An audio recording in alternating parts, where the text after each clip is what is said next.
This is Paul McGann, and you're listening to the Five-ish Fangirls podcast.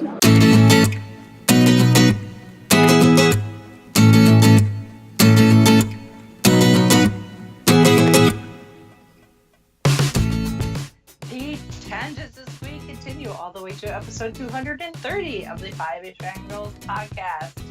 And it is finished. The fight for the Iron Throne is complete. Let's take a moment to reflect all those that we've lost. Welcome everyone to this week's episode of the Five-ish Fangirls podcast. So glad you join us. Let's start off like we do every week. We've got a virtual table and see who joined us this week. This is Brittany in Bethlehem. This is Chrissy in Salt Lake City. This is Sally from Wisconsin.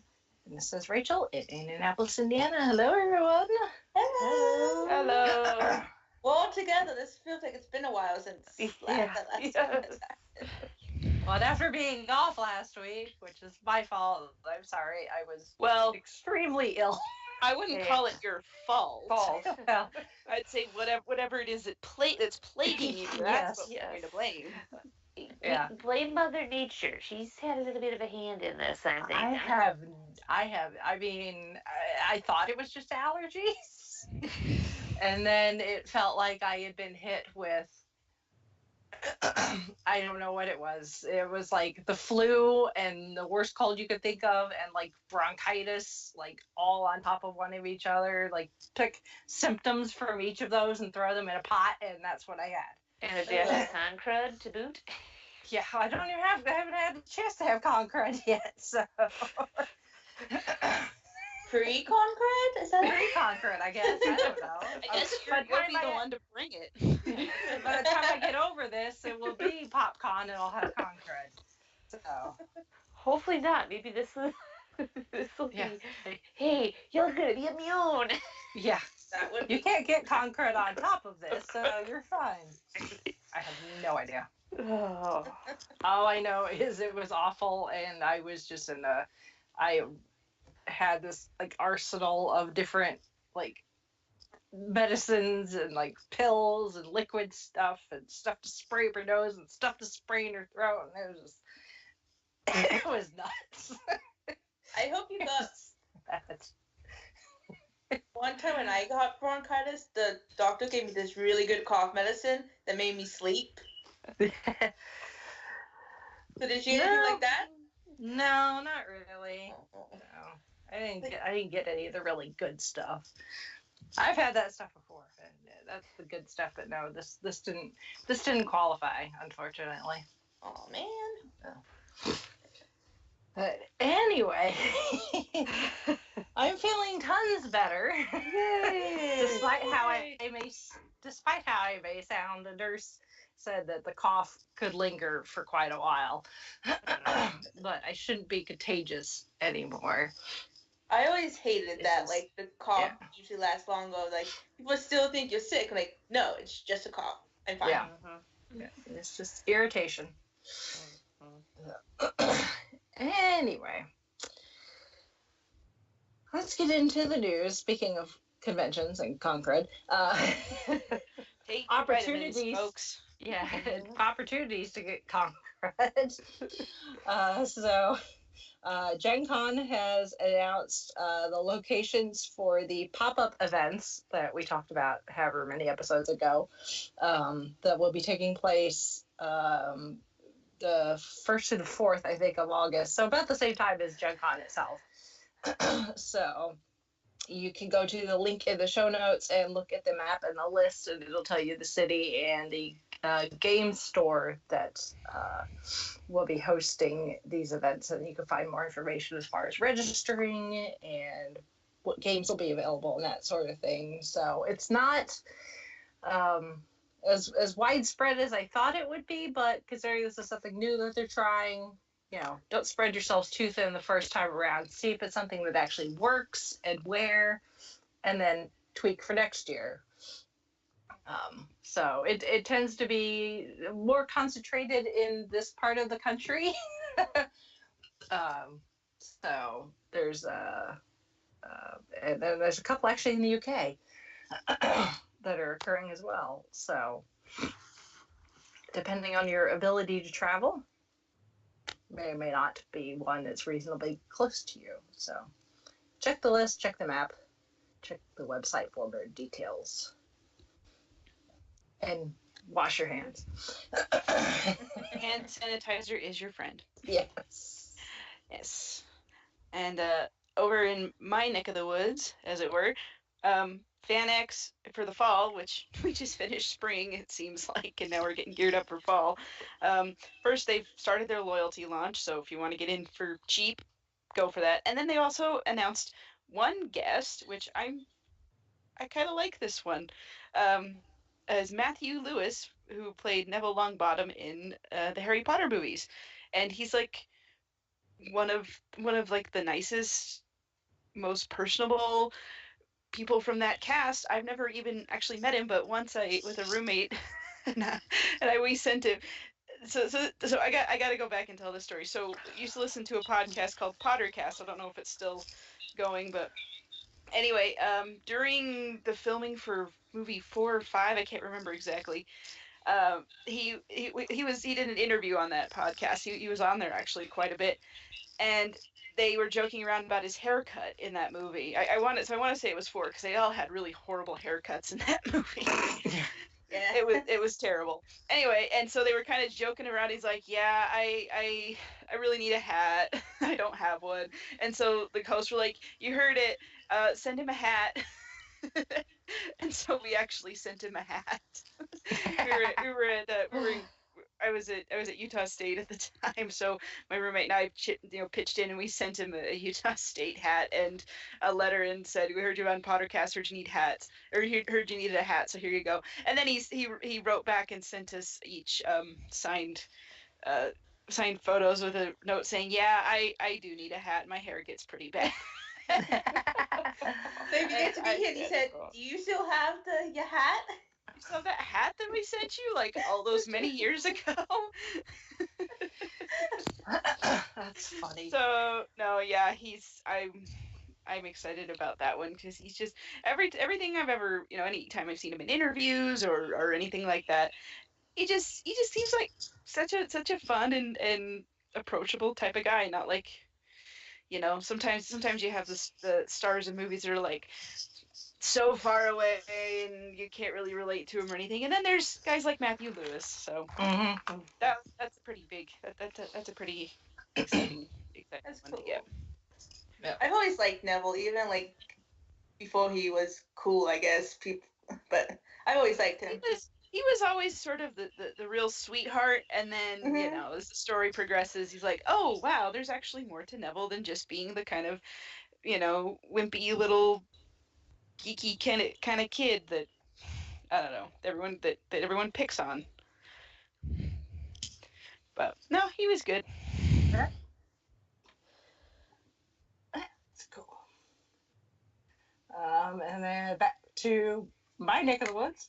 Yep. The Indie Disney Meet, which is for those that may not be paying attention to the calendar, it is in September this year, not in late August like it normally is because of D23 Expo. I didn't want to try to compete with the mouse himself, which is understandable. So it's in mid to late September this year, but they are announcing guests, as we mentioned several episodes ago, Brian Hall. But this year is shaping up to be a very, very big year for the Indie Disney Meet as far as guests. So, like the aforementioned Brian Hall, they are bringing back Yeehaw Bob, who was there not last year, but the year before. So that's going to be exciting because he's a really good performer. He performs regularly at Walt Disney World. So quite fun. And then our good friend, a friend of the show, Lou Mangello, is returning. Yay! It's not going to be another decade before I see Lou again.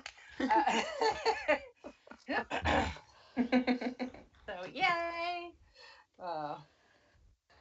And Lou is actually, last time I talked to him, he said he had it on his calendar way before they announced this. I knew he said he was planning on coming. But he's going to make sure, hopefully try not to overbook himself, so he's not like flying in the morning of and then flying out like that evening. So he might actually get to stick around and enjoy some Hoosier hospitality for maybe a little bit. Take him out to dinner or something. Yeah, I know. And then they've also announced that they are going to be doing a special hard ticket event the morning of the meet, because the meet doesn't start till like noon. So that morning they are going to have a separate ticketed event because the meet itself is free. So this will be a paid event, but it's going to be essentially a talk, I guess, and Q&A. The exact format is yet to be announced how exactly this is going to work. But it's going to be with Lee Cockrell, who has been on Lou's show several times, if you've ever listened to those episodes. And then Lee Cockrell himself actually has his own podcast, which I know Chauncey listens to on the regular. And then, because Lee Cockrell is I don't remember exactly what his title was, because he worked for Marriott hotels for the longest time, and then he worked for Disney, and he worked for Disney in several different capacities, but he was the vice president or president of the parks in Disneyland Paris, I think. So he was with the Walt Disney Company for a very long time, and has written several books about management and leadership and customer service and all sorts of things, and that's what his talks are focused on. Chauncey actually went to a talk of Lee's late last year, that his work sent him to and paid for, because this was like an executive corporate type thing, so it was really expensive. So he got to meet Lee, got a book and all sorts of things, so that was cool. So this is, I'm assuming this will be similar to what Mr. Cockrell does for like the corporate events, but on a smaller scale, obviously, because they're not going to be charging what they would for those. But right now it's set for general admission, I think, is going to be $10, and then VIPs will be $50, and that'll include a signed book from Mr. Cockrell. So this is a big thing. This is kind of a big deal, because Lee Cockrell is just, you may not know him by name, but if you've ever listened to him talk, he is just amazing. His mindset when it comes to being a good leader, and not just in business but just in life, and how to conduct yourself both in business and in personal relationships, so that everybody succeeds. So this is very cool. So stay tuned to the Facebook page for more information on how to get tickets for that. It's going to be closer to September. So, but in a Disney meet, I'm very excited. I'm just excited to see Lou again, and then you throw all these other people on top of it, and I'm like, So. Excitement levels up to 11. Mm-hmm. It's over 9,000. So there's that as far as convention announcements, and then really our only other piece of news is we got a teaser trailer for the Star Trek Picard series, and I mean all it is a teaser, but oh my goodness, I legit got chills watching this thing. So. It's like, I forgot how much I missed you, Captain. Yes. Oh, Captain, my Captain. Yeah. Yeah. To see Jean-Luc's face again, and then you just get a little bit of the next gen theme. Music played in the back, and it's like, oh. No, if they could get his anybody from Instagram to make a guest appearance, it would be Yeah. sweeter. Yeah. I imagine that we'll probably see some familiar faces pop in. Oh yes. I wouldn't be surprised. or a certain former number one behind the Yeah. director's chair. Oh, I'm surprised. Seeing how he directs pretty much everything we watch, it sounds like Yes. he's Yeah. at least one episode in a TV show I watch. Like, really? You keep making Yeah. rounds. Yep. Yep. Yep. So, that's exciting. So, still no word on when exactly it's going to drop, and like how many episodes it's going to be and all that. But obviously, it's going to be on CBS All Access. So, for those that are paying for CBS All Access, there you go. Mm-hmm. For your Star Trek fix. That's exciting. And that's it for news, actually. So, although we are at the end, close to the end of the month. So Yes. So there's not a poll on the what's it called? The book club. The book club, yeah. Because we had a tie. Because of the tie. Yeah, because it was a tie. So if people want to still get their comments and stuff in, they sure can do that still. Again, the book is Combat Magics. Yep. And I had it sitting right here, and now I can't remember. And then the next month's is Blue Box. Yes. So. And then I should hopefully have poll for next month up, or for July's book in June. So.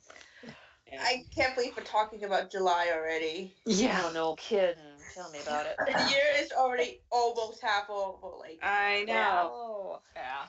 It's like the PopCon like festivities like officially unofficially kick off on Friday with Food Truck Friday downtown Indianapolis on Georgia Street. So if you want to start getting in the mood for PopCon, you can do that. Friday afternoon, and then Saturday morning is the superhero run, which I am participating in. So I'm not doing the 5K run. I'm doing the 1 mile family walk with KJ and her husband and a couple other folks that are all on the same team together. So I was like, I think I can handle a 1 mile walk. So, but there's still time to register for that.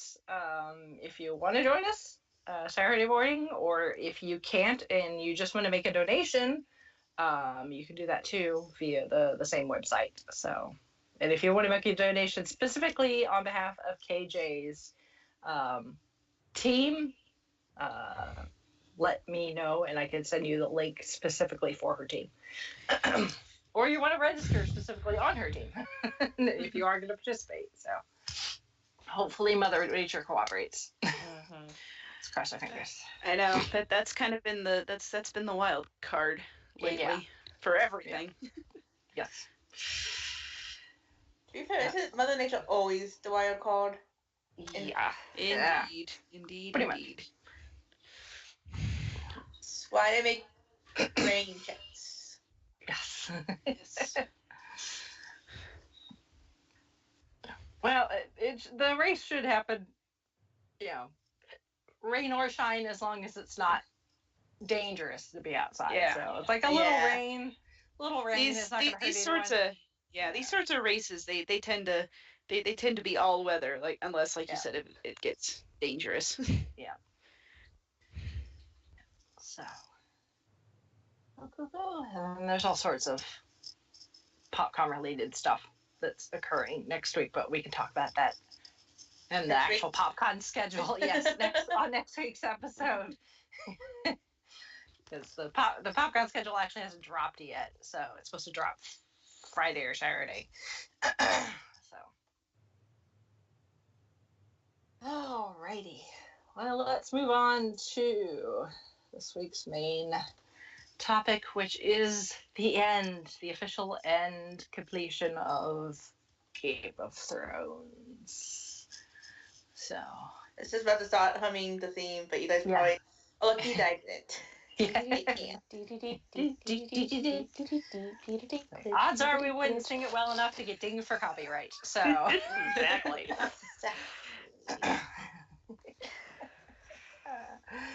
So yes, Game of Thrones, the epic multi-million-dollar An episode. an episode. The series from HBO has officially completed. We got all 6 episodes plus a bonus documentary which aired yesterday, which I've not finished. I haven't started. Yes, It's good. it is good. They got some weird music choices. Yeah. I will give that. There's a few times where like music starts playing and I'm like, really? This is what you decided to use here? But like you can just use music from the show. That's what I was like. I would expect. Like No, it's like I'm assuming it's like popular music, but probably from the countries that from artists from the countries that they film in. Would be my guess, because it's not anything I recognize, but they film in like Spain and Croatia and Ireland and other places like that. So to be fair, I barely recognize America's today's pop music. well, yeah, that's true. I haven't listened to popular radio in ages. So. Yeah, me neither. Same here. Same willingly, like at work, we kind of like get to choose our music, and there's multiple people, so like we get like random bits of music. So I do recognize some of today's music only because of that. Yeah. And I don't want to listen to it more than I have to. Yeah. No offense to anyone who likes today's pop music. Just, Yeah. So, obviously, we already covered the first 2 episodes in a previous podcast episode, so we don't need to rehash that. So we've got the other 4 episodes to cover, which really, as we mentioned in that previous episode of the podcast, those first 2 episodes were really just setting pieces into place. Mm-hmm. And with the long night, aka the Battle of Winterfell, that's when the horses were out of the gates, and it was just to the end of the series. So there's a lot to cover, both in show, in universe itself, and then the show as a whole. And there's some controversy, which we'll get to. No. TV, never. Popular culture, no. Nobody ever has a problem with anything.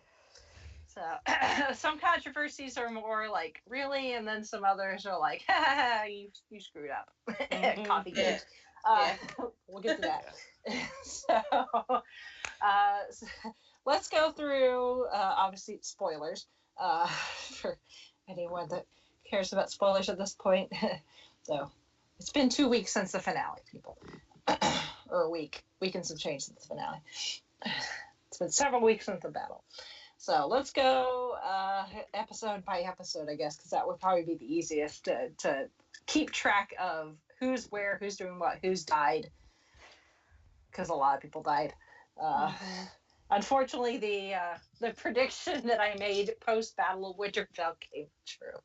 We'll talk about that in a moment. So, okay, so episode 3 was The Long Night, aka we've been called the Battle of Winterfell, but the official episode title was The Long Night.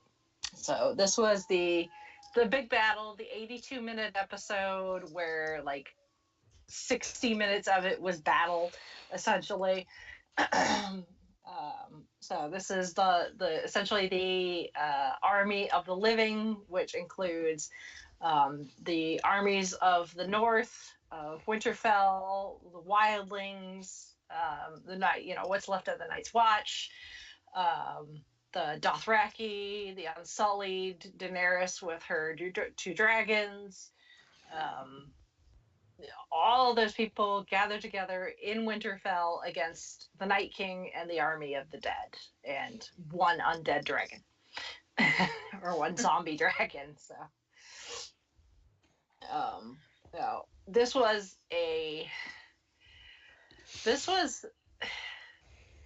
I don't want to say it was tough to watch. I mean, it was kind of tough to watch because of how dark it was, and that's one of the controversies.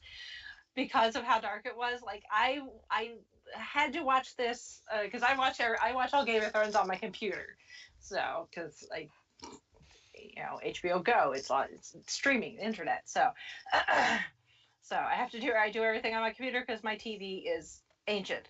I can't do things like that. So I'm in the dark. I have all my lights turned off. The screen on my computer, the brightness turned all the way up, and then like noise canceling headphones on to try to drown out as much outside noise as possible so I could hear as much as possible, and then like adjusting my screen so that it's tilted just the right way so that I'm not getting any like glare or weird shadows or anything. So, and I was able to see most of it all right. There were a few times where, especially when you got into bits where there were like a bunch of bodies all together and like people climbing on top of each other, just dogpiling on top of one another. You're like, wait, where did Brienne go? Or, where's Podrick? It's like you lose track of someone, but eventually they pop up again. You're like, oh, okay, you're still alive. Good. I kind of like, I don't know if I want to say I like that bit, but I kind of like built the tension up, and like it made it more nerve-wracking, which was it can be fun. Yeah. Yeah. Well, and they kind of literally spelled it out that this was the long night, that it was going to be like, the Red Woman says, dark and full of terrors, because, we get this initial like standoff with the Dothraki, with Melisandre, suddenly appearing, and she lights the Dothraki's like sword things on fire, and they take off on their horses on horseback into the crowd of whites at the other end of this snowy battlefield, and you hear the Dothraki doing their cheering and like Xena warrior princess, and they rush into this crowd of whites, and the Dothraki screaming and cheering just gets quieter, and you watch the fire from the swords go out till it's suddenly quiet again and there's no fire. That was so creepy. Yes. Mm-hmm. And then you get Jorah coming back, like shaking his head like, no, we're screwed. Yeah. Mm-hmm. Like, this did not go well. Plan B? Plan M? Yes, really. Like, what how many more letters? How many letters are in the Valerian alphabet? Do we even know? Yes. Are there even enough? Yes. Oh. I mean, this was just. I mean, the episode itself is long, and it's chock full, and just filming this episode was just nuts for them. They filmed this over 55 nights. That's insane. Over 11 weeks. Yes.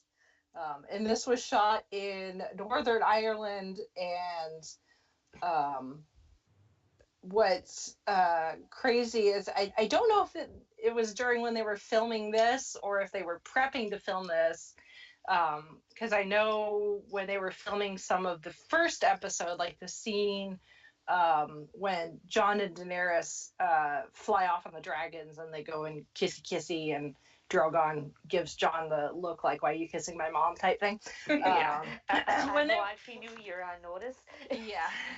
when they were filming that was one of the early scenes that they were filming, and they where they filmed it was like extremely cold and snowy, and during the production of this season, because their main production is housed in like Belfast, Ireland, it just so happened that at the same time they're trying to film, this most epic battle ever put on like film, ever, and over this extensive, shooting time, these 55 nights, that it just so happened in Ireland and in the UK that they had the worst snow and ice they'd ever had in 35 years.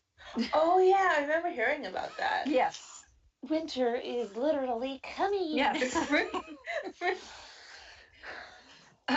Like it was like, the entire city's closed down, and they couldn't film outside because it was too dangerous to be outside, so they tried to film what they could in the sets inside, but then they couldn't open the doors to like take stuff out of the sets because it was too dangerous. Oh, boy. my goodness.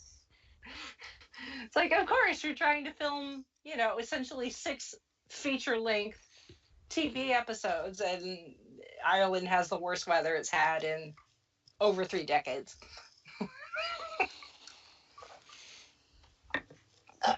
Crazy. But the battle itself is really cool. It was really interesting to watch, different characters pair up and their fighting styles and everything. Like Arya got that cool weapon that Gendry made for her, which really, obviously it fit to the fighting style that she developed when she was training to become a faceless person. And then eventually she lost it because of a lot of whites. But that didn't matter much in the end. But it was interesting to see who did what and who didn't. Because you would assume that Jon Snow would have been the hero, because that's what Jon Snow has done through the rest of the series. Is, he's kind of been this, de facto leader, trying to always do the right thing and be, kind of the knight in shining armor. And at the end of the day, or at least this episode, he really didn't do diddly squat. No. He ended up getting pinned in a corner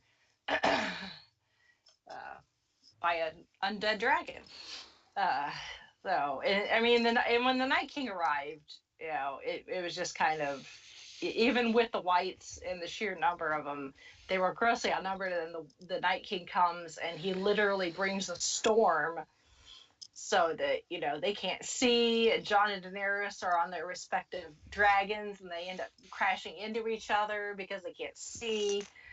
And they can't hear, they can't hear people yelling out orders and that sort of thing. And, we do get to this point where, the Daenerys has the Night King like in her sight, and she has Drogon, shoot fire on him, and it does absolutely nothing.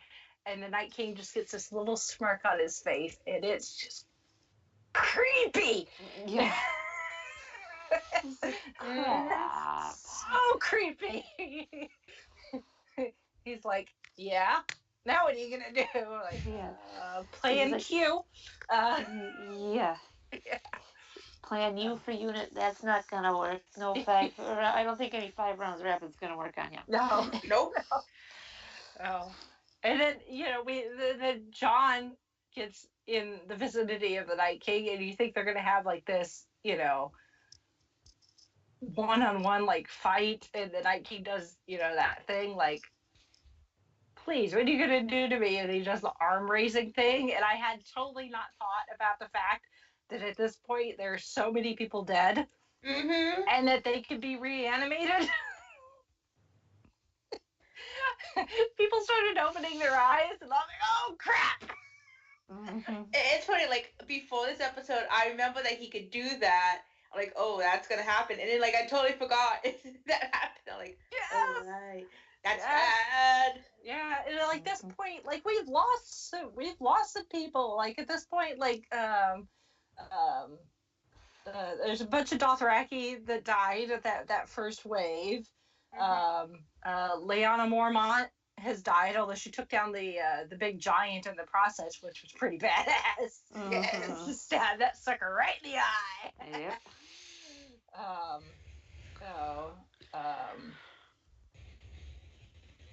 So we've had a couple of recognizable people die, and then like Lyanna's eyes like open and they're blue, and I'm like, oh crap! And then you got the people down in the crypts and the dead bodies of the crypts start coming, getting animated, and I'm like, holy crap! Yeah. Mhm. I remember reading an article like right before the episode, like this is why going to the crypt is a bad idea. All the dead people. I didn't think about it. I just thought, with the crypts, there's probably like one way in, one way out. So, if they get trapped, they're screwed. Mhm. Like if there's fire or something, like this would. I didn't even think about the fact that there are dead bodies in the crypts that could be brought back by the Night King. Well, and then who's to say we're not going to get a cave in? I mean, come Yeah. on. Yeah. So it was just, oh my goodness, the whole thing was just absolutely bonkers. But then Arya, badass Arya. Oh my, so cool, so cool. Her meeting up with Melisandre, and essentially continuing their conversation they had so many seasons ago about the eyes that Arya would shut forever, and her emphasis on blue eyes, and it's like, what do we say to the god of death? So, gold star to Arya Stark, savior of Winterfell, with that badass move with the cat's paw dagger taking out the Night King, and like Bran just sat there. like at one point, like they're at the Godswood tree. Bran is in his chair. He's got Theon and some of the Ironborn, and they're just kind of hanging out. And Bran's like, I'm gonna go now. And Theon's like, where?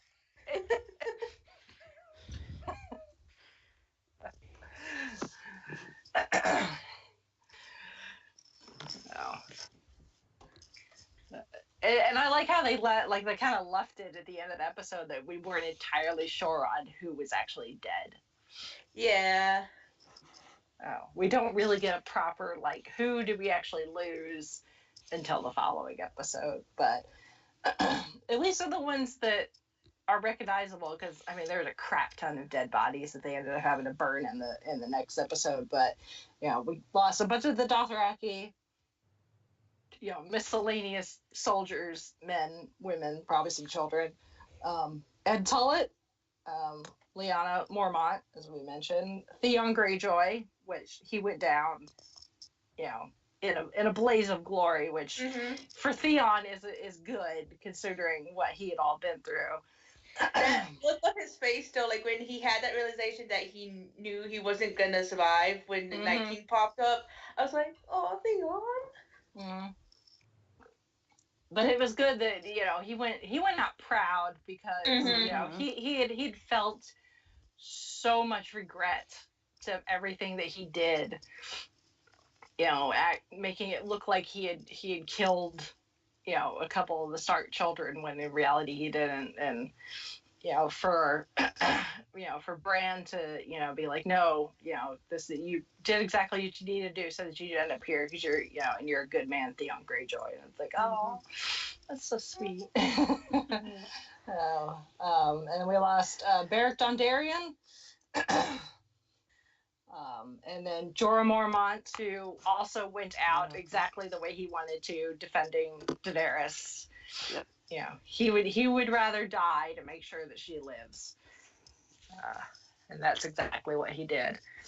And then Melisandre was essentially the last casualty, but she was not killed by anyone. She essentially just succumbed to her age. So. So I'm curious about actually how old she is. I mean, like, we get... She's supposed to be like 900 something years old. Like, she's supposed to be ridiculously old. Because we only seen her true form twice. That was one episode, I don't remember what season, and then like at the end when she was died. Yeah. We get a glimpse, but like. Yeah. Yeah, she's ridiculously, well, she was ridiculously old. She's dead now.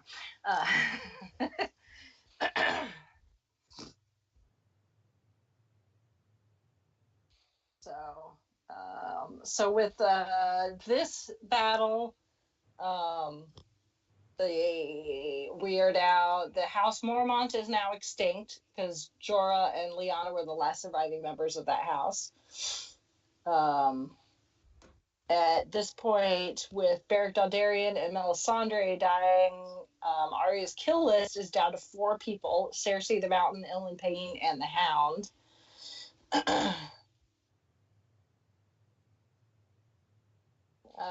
Supposedly, D&D knew that Arya was going to be the one to kill the Night King for like 3 years.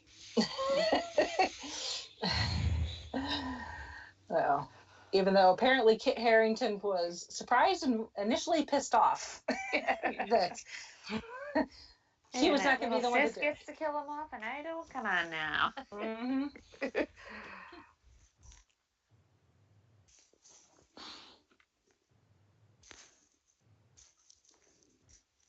And originally Jorah was supposed to survive. They'd originally planned for him to survive, but then they realized that did not make sense as far as the continued story. Yeah, it had a very different ending scene in the final episode. Yeah, I feel like. Yes. Well, I think they had it. I'll have to find the video.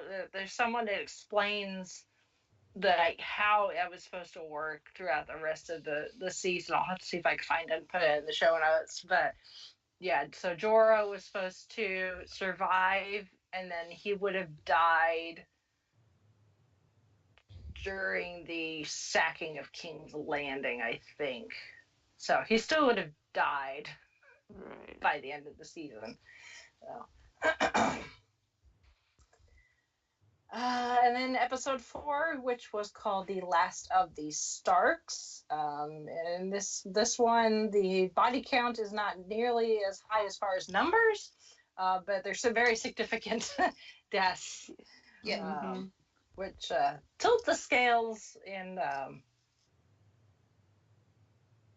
not in Dany's favor. So this is the aftermath of the long night, with them burning all the dead bodies. So we see Sansa say goodbye to Theon, and then we see Dany say goodbye to Jorah before they set the pyres ablaze. And then we get some... all these people have been brought together in Winterfell, and now the parties are going to start breaking up again. But before that, we get this party, not nearly as joyous as some previous feasts, but we still get a somewhat of a party. The wildlings definitely are enjoying drinking. Mm-hmm. much to Jon and Dany's dismay. Mm-hmm. Dany's stuck with her tea, which apparently comes in a paper cup. Yeah.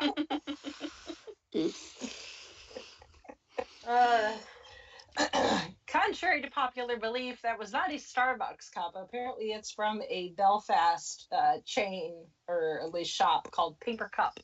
Appropriately enough. Oh my gosh.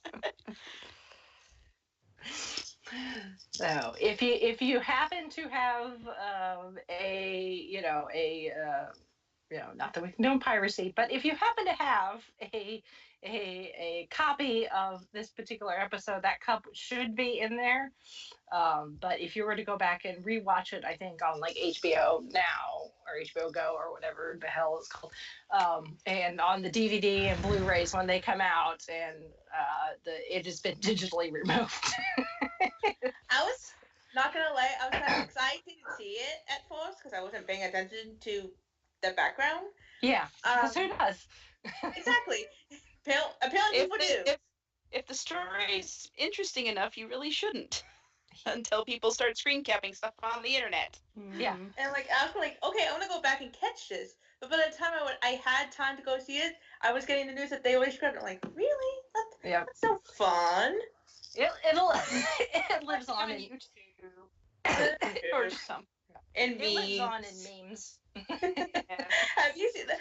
I don't remember which con it was, but I was seeing pictures from a con where we had a whole bunch of Dannies, and this guy was bringing them Starbucks coffee cups. Yes. He's dressed as a Starbucks barista, and he had Starbucks cups, and he'd written Daenerys's full name. You could see it written on the cup as, Daenerys Stormborn, Breaker, Mother Dragon's first of her name, the unburnt, leader of the Unsullied, Queen of the Andal, blah, blah, blah, blah, blah. It's just a cup of coffee. Yes.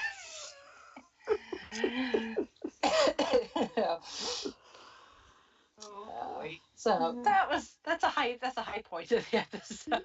Coffee Gate. There is some fan service for those that have been anxiously waiting. Jaime and Brienne of Tarth do get together, at least for a short while. Yeah. That ship sailed for a short cruise, and then Jaime's addiction to Cersei came back rearing its ugly head. Mm-hmm. Oh, Jaime. Yes. Leaving Brienne in tears. So now, did we bring up Euron and Cersei yet, or is that no, not yet. We'll get there. Okay.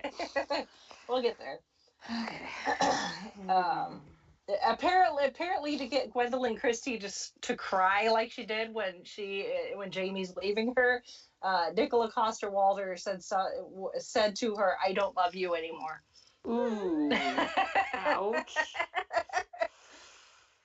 Oh my. Owie. Yes, it's just acting, but ouch. Yes.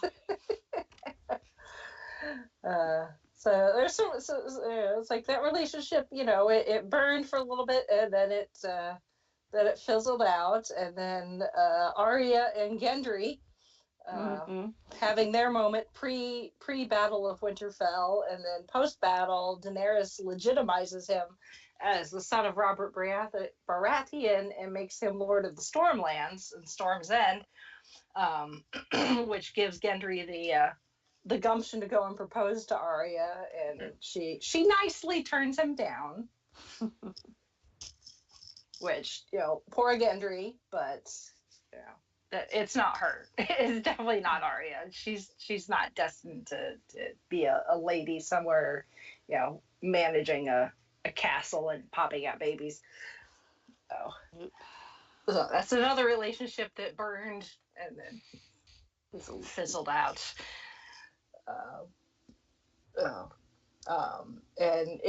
Before Jaime leaves, Bronn returns with crossbow in hand, threatening to kill Jaime and Tyrion. But thankfully, Tyrion speaks Bronn's language, which is money. Yeah. Yep.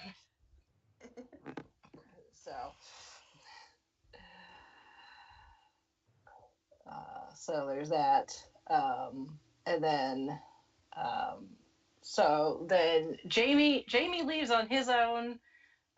Daenerys, after getting spurned by Jon, another relationship that burned brightly and is now fizzled out, she is ready to go and give Cersei what for. So she decides to take off with her dragons and the Unsullied and the Dothraki, and then Jon says that he'll follow behind with some of the northern men. But in the meantime, he tells Sansa and Arya about his true parentage, makes them swear not to tell anyone, and of course Sansa turns around and tells Tyrion, who turns around and tells Varys.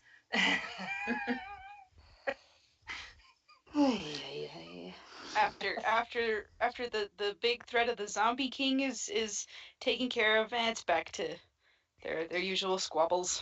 Yes.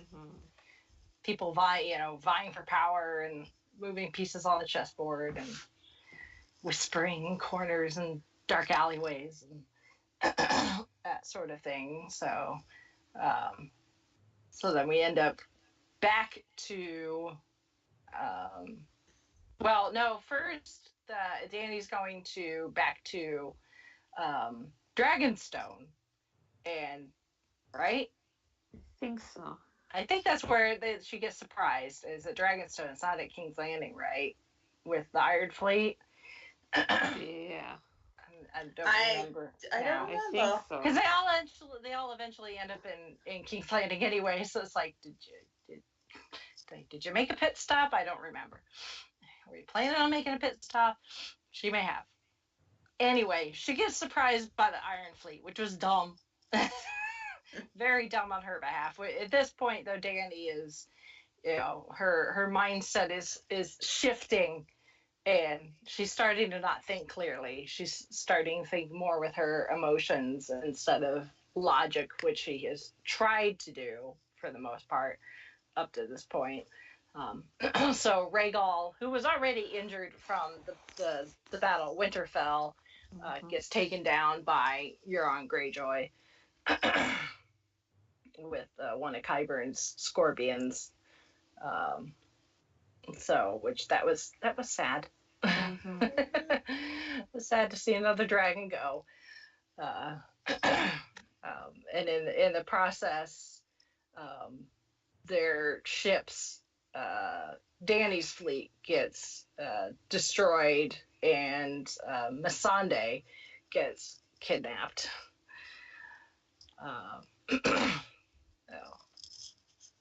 Much to Cersei's joy. If that's a relation, if that was an emotion that Cersei was capable of expressing, it would be joy.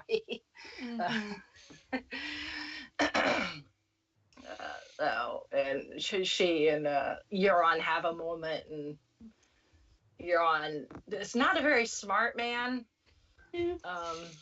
That it doesn't take much convincing for Cersei to make him believe that the baby she's carrying is his. Yeah, I mean, crazy leading the crazy. Let's just put it that way. Yeah. But they Dany, God love her, and Tyrion, bless his little impish heart, try to reason with Cersei. Yeah.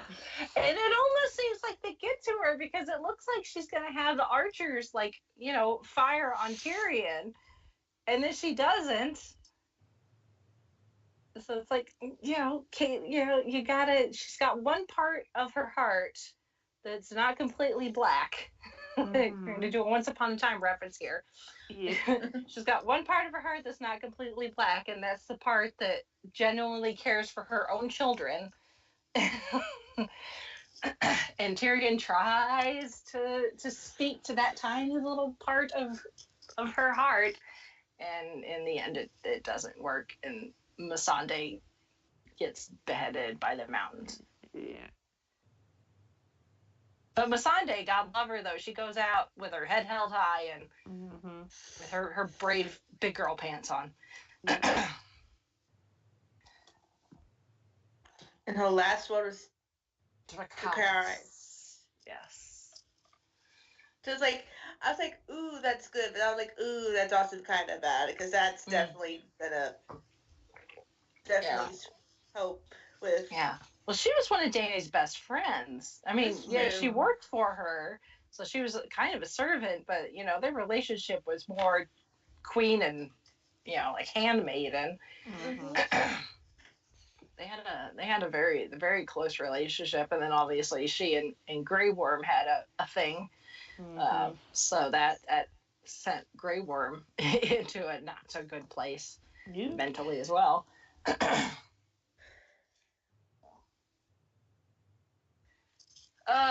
So that puts us to episode 5, which was called The Bells.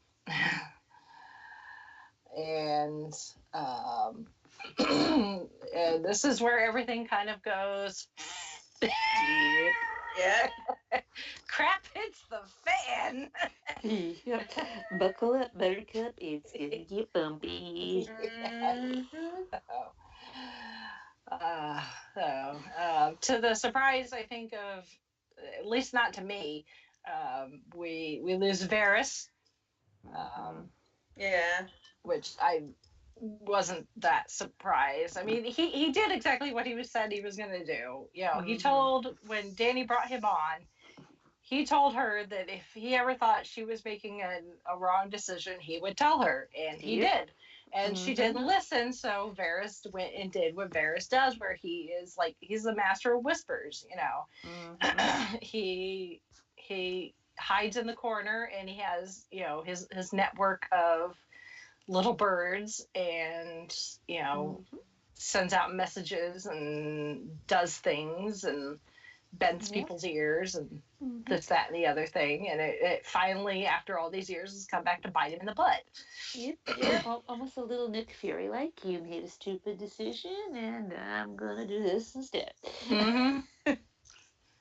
So everything he's done is just, you know, paying for his usurpness, I guess, his duplicity.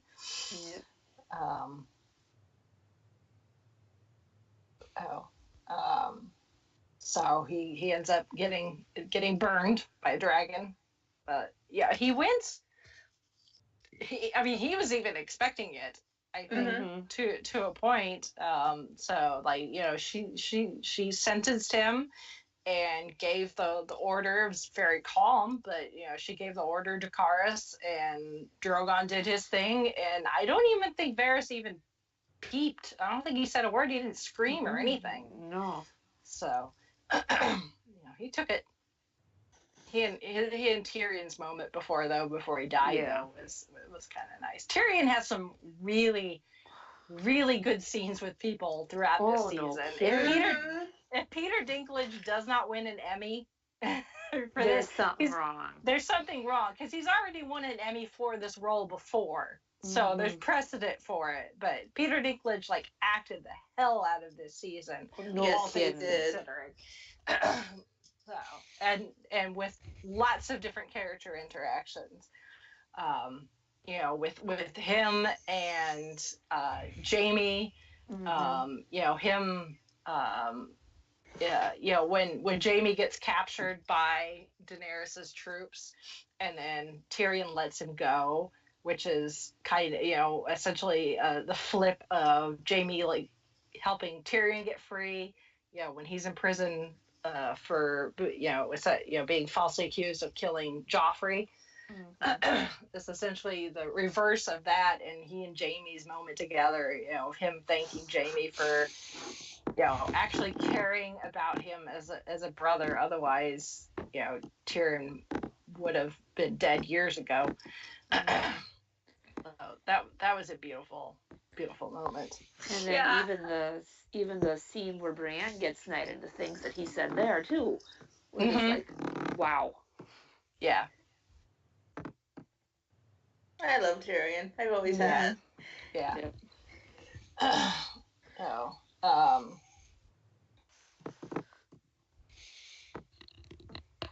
So then we get essentially we get the sacking of King's Landing. I mean, it starts out with Dany with Drogon, and it's just destroying, like, the Golden Company, which, why did we even have the Golden Company?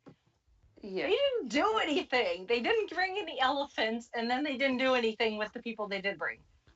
Yep.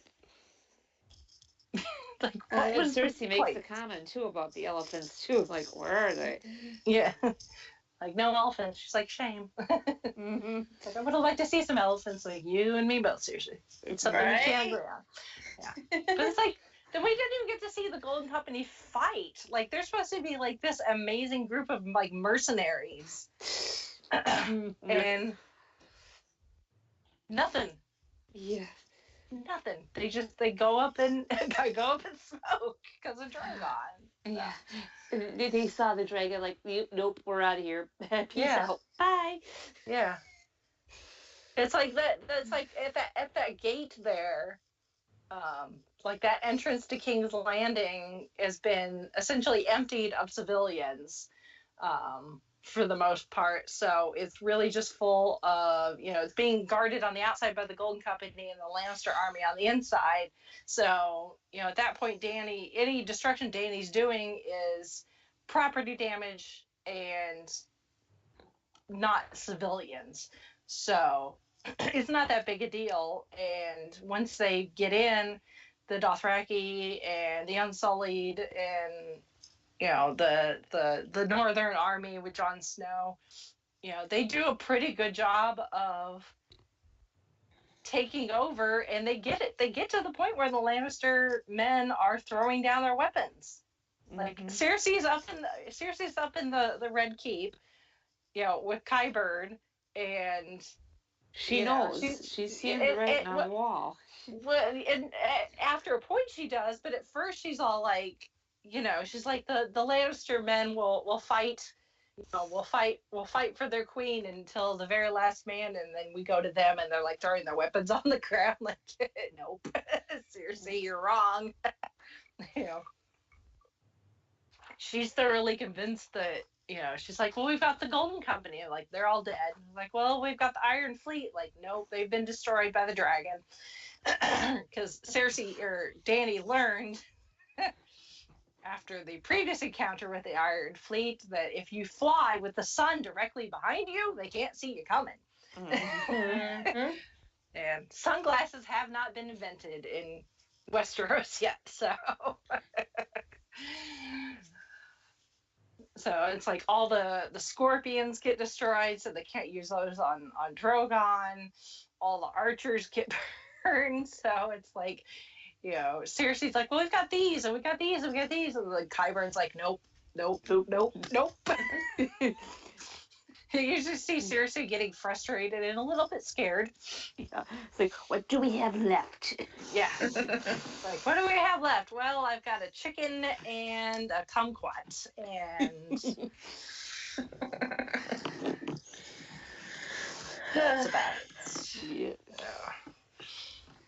So I was like, the hopelessly optimistic part of me when the Lannister army starts throwing down their swords and the bell, they start ringing the bells because Tyrion had come to this agreement that if they surrender, that they'll ring the bells in King's Landing. So the bells start ringing, and I'm like, okay, this is good.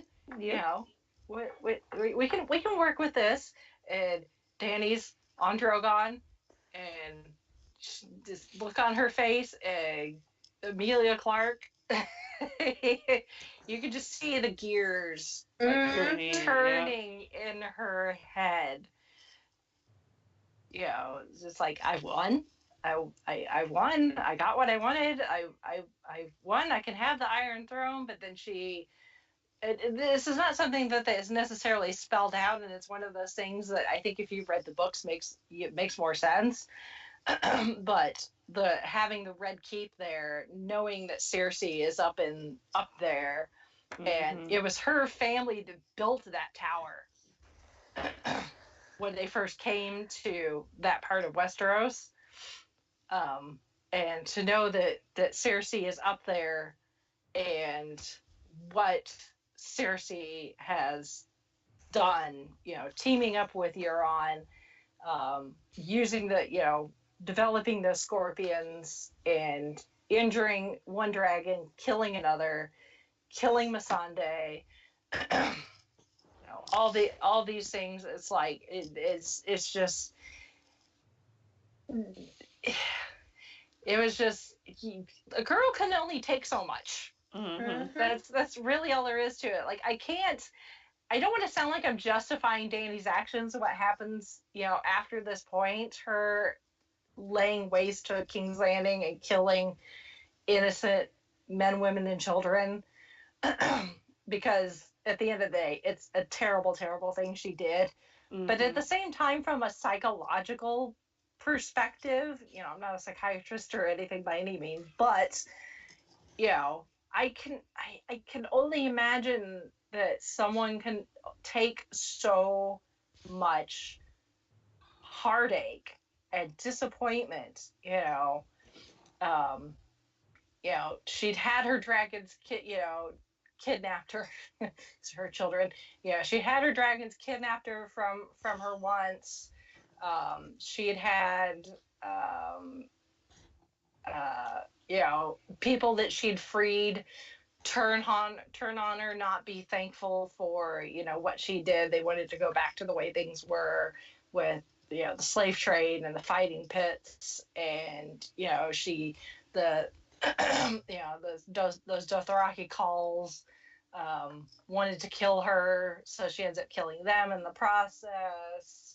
The assassination attempts by like the Sons of the Harpy, and losing Viserion to the Night King, and then losing Rhaegal, and having Melisandre be beheaded in front of her, and Ser Jorah, die. Well, and heck, we could go all the way back to the beginning with Drogo. Yeah. Losing him. Yeah. Losing her husband and her unborn child. It's like, she had to give. Yeah, I don't want to say she snapped, but it was the straw that broke the camel's back, really. She could not take anymore, and at that point it had gone from I'm here, I want the Iron Throne because I have a vision for a better world, to this piece of crap Lannister woman is all up in my castle being all smug and crap, and she killed my best friend. This is personal now. And if she had been thinking more clearly, she should have just gone straight for the Red Keep and just burned it while Cersei was in it. Right, exactly.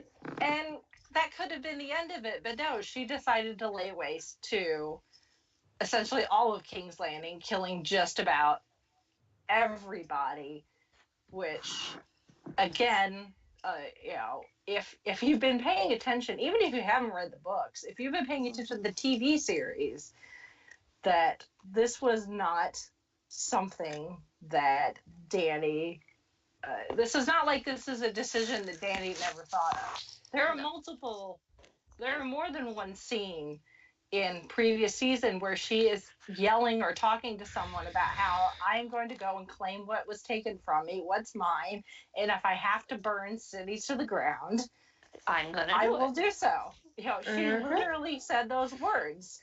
So all these people that are like, oh, this came out of nowhere.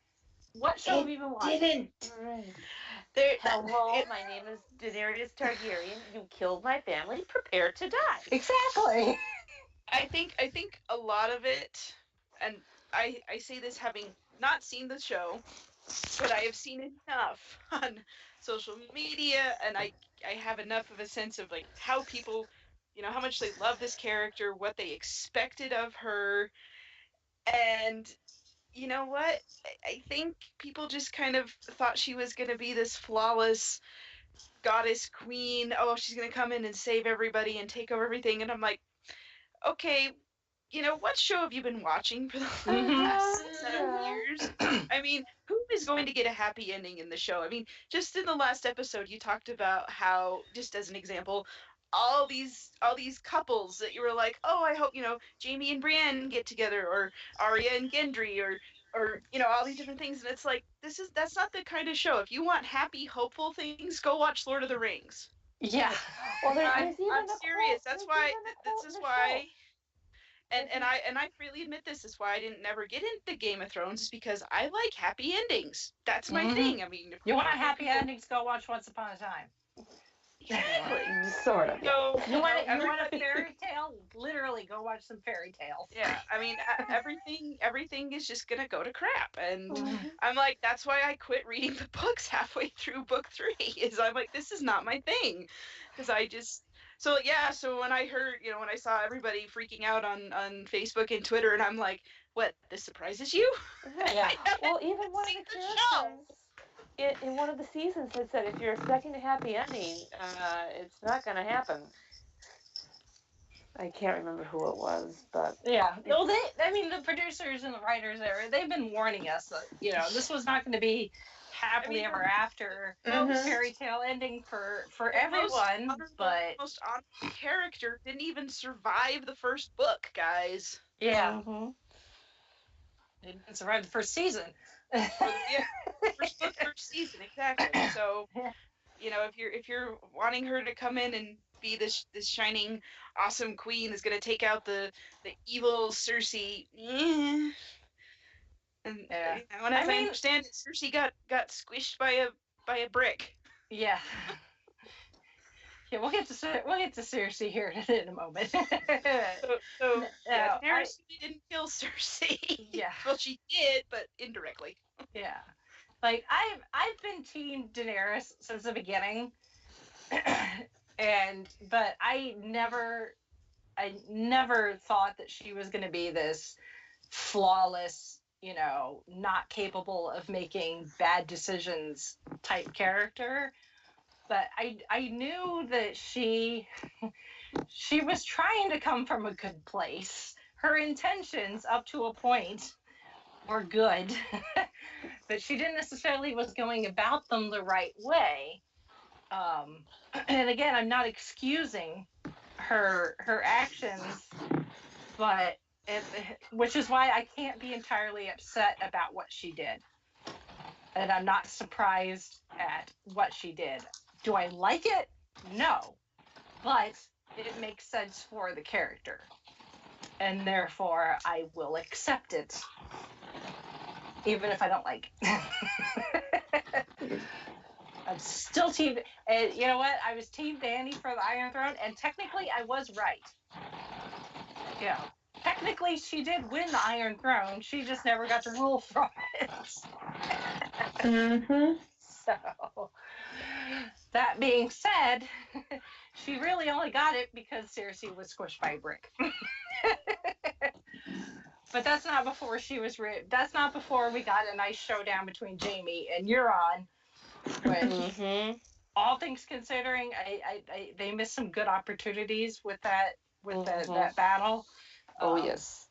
Especially with Euron taunting Jaime about, it's like, oh, I'm gonna be the, the king slayer. I'm gonna be the one to kill, I'm gonna be king. I've slept with, the queen,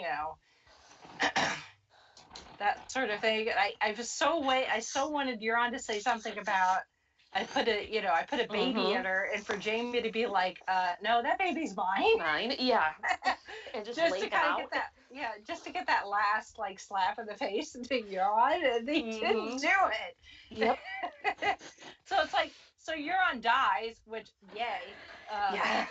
Well, and I actually thought Jaime was a goner. I thought, oh great, who's gonna die?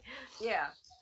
It's like Euron dies, which is good because he's one of those characters that is needed to die for a while. But he died thinking that he was the man who killed Jaime Lannister, and that he had gotten, he slept with the queen and gotten the queen pregnant. So it's like Euron died a happy man, which is not really how I wanted him to die. I would have rather him died, laying there being upset, like screaming at Jaime, like, no, you're a liar, that baby's mine, or blah, blah, something like that. But no.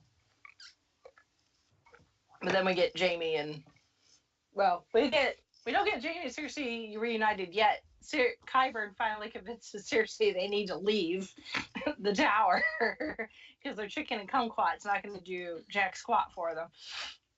And they end up in we get as they're trying to leave, Arya and the Hound are coming, and the Hound convinces Arya to leave. So they get their nice little goodbye. And then the Hound goes, and they encounter, he runs into the Mountain, his brother, along with Cersei and Qyburn, and the Mountain goes from, like mindless obeys Qyburn and Cersei's every word to, no, this is my brother, I need to kick his what. And R.I.P. Qyburn, which not a sad loss at all. I like how Cersei just kind of scoots by, and neither of them flinch. Neither Clegane Butler gives a rat's patootie that the queen is just scooting on by, like, I'm gonna go now. And we finally get Clegane Bowl, which people have been rooting for ages. Yep. And all things considering, this is one of those things that paid off. I think paid off exactly how I wanted it to go.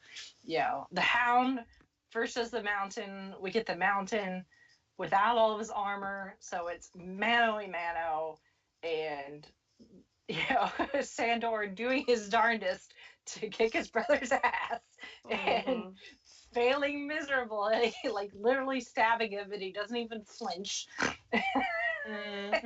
And meanwhile, the Mountain's trying to do the eyeball thing that he did previously and almost succeeds, and eventually they fall through an opening in the wall into pit of fire, where I'm sure they met their doom, which is very fitting that they died together in a tussle. Clegane Bowl, we got it. Then we get Jaime and Cersei reunited, and Jaime tries to get them to escape, but their escape route is blocked. And then they get hit by bricks. And that's it. Which they died together, which is exactly how they said they were going to. It's like, we came into this world together. We're going to go out together. Dang it, I really wish that Cersei's death had been more than just being hit by some bricks. Yeah. It was a little anticlimactic. Yeah. I mean, it was nice to see her genuinely, scared. Yes. And regretful and realizing the consequences to her actions that they've led to this point, and her obviously regretting some of the choices she's made. It's like, oh, you actually do have some feelings. You're not a Cyberman. There's somewhere. But, I mean, she gets to die in the arms of the man that she loves. And that's just... And it's not even because he killed her. It's like they just stand there as, the world literally falls around on them. Which I didn't like. I really would have liked, either Jaime to kill her, or... part of me was like, oh, maybe Jaime will die in his fight with Euron, but we won't see that. Because all we see is, Jaime walks stumbling away, injured from Euron. And then we see him again. He's still injured, but he gets reunited with Cersei. And I was kind of hoping that maybe we'd see Jaime, stumble away from Euron, and then we'd see him again, not realizing that the real Jaime had collapsed somewhere and died, and Arya had taken his face and used it to kill Cersei, because that would have been awesome.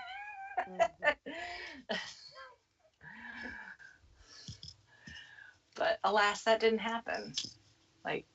Arya's faceless abilities would have come in really handy there.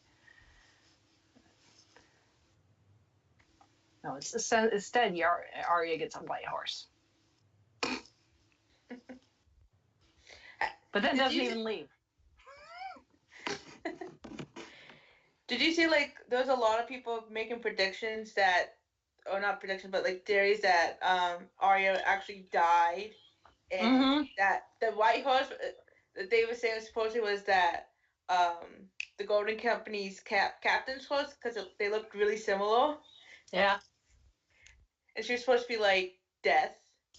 Yeah. Well, because it's supposed to be brought from the book of Revelations, when you got the 4 horsemen of the apocalypse. Yes. The one that's death is supposed to ride on a white horse. Spoiler alert, Good Omens, they don't ride horses, they ride motorcycles.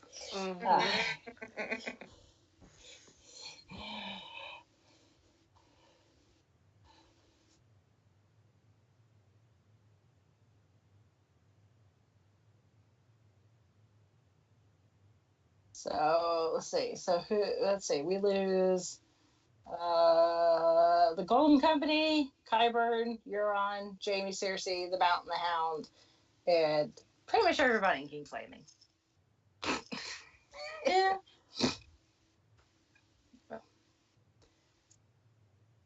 Yeah.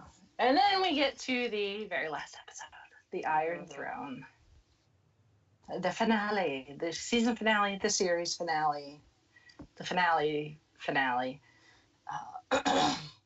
with the fallout from Dany decimating King's Landing, with her very proud of herself of what she's done, and the Dothraki and the Unsullied very proud of what she's done. Everybody else not so much.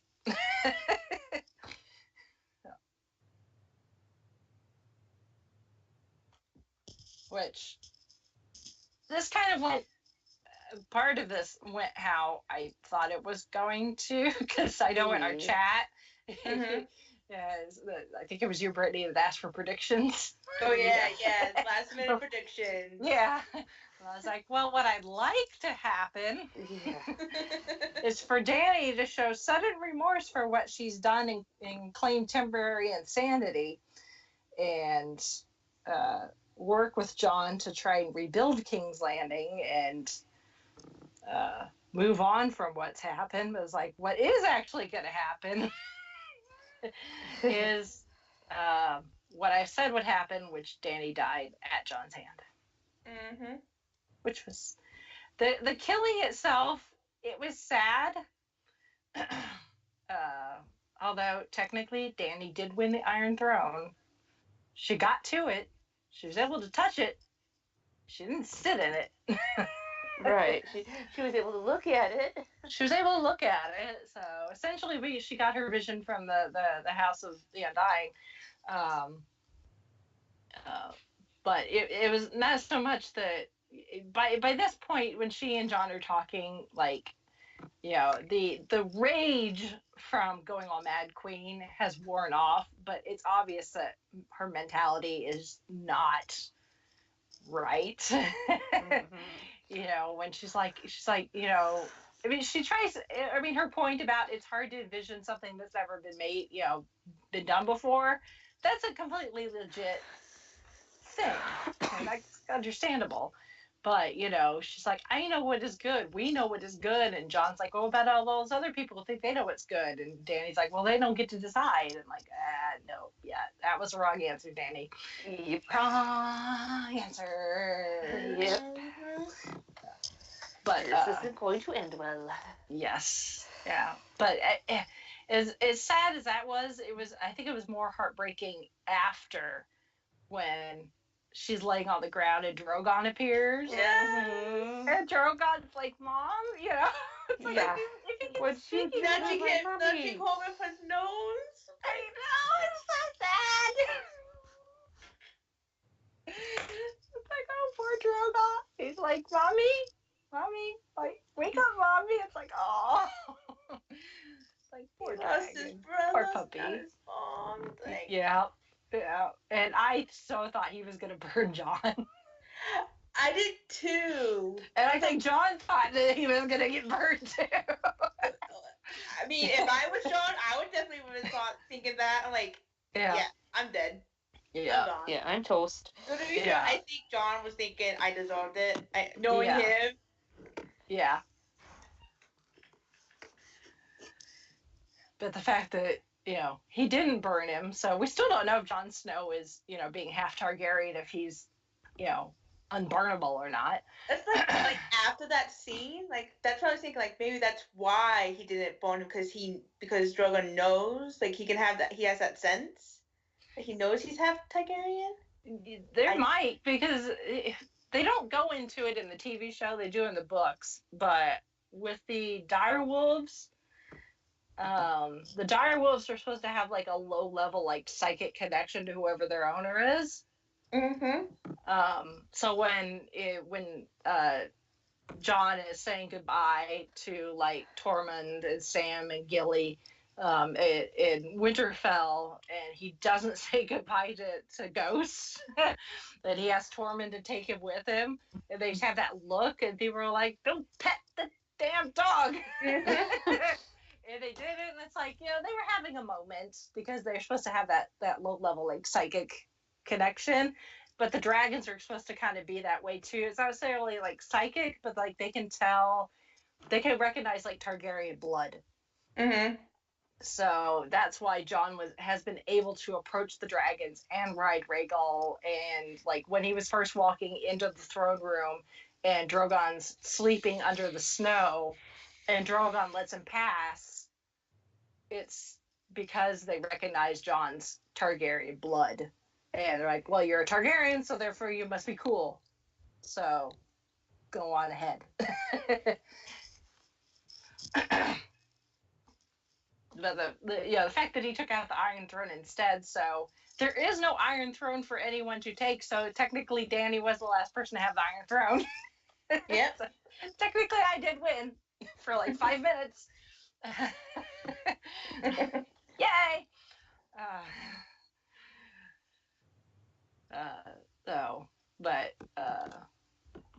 I mean, Tyrion was right. As much as I don't like it, I mean, yeah, Dany had gotten to a place where even Jon was not going to be able to bring her back from.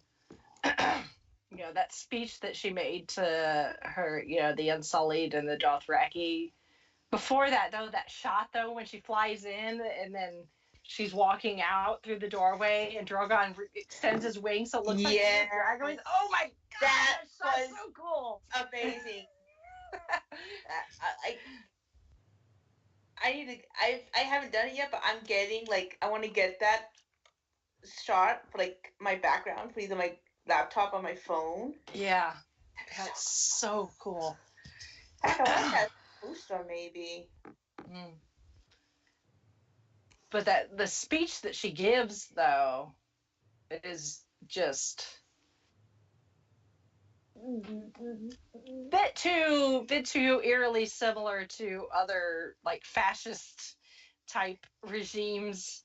Yeah. giving similar speeches about how they're going to, change the world. I had like flashbacks to like documentaries and like history channel shows. I'm like, well, that seems oddly familiar. That's not good. Yeah. Yeah. So Tyrion, kind of walking up, taking his pin from his big hand of the queen, just kind of tossing it down the stairs, like, yeah, I'm done with this. Oh, this is after he finds Jaime and Cersei. Mm-hmm. Which that was a moment too. Mm-hmm. Again, Peter Dinklage. Yes.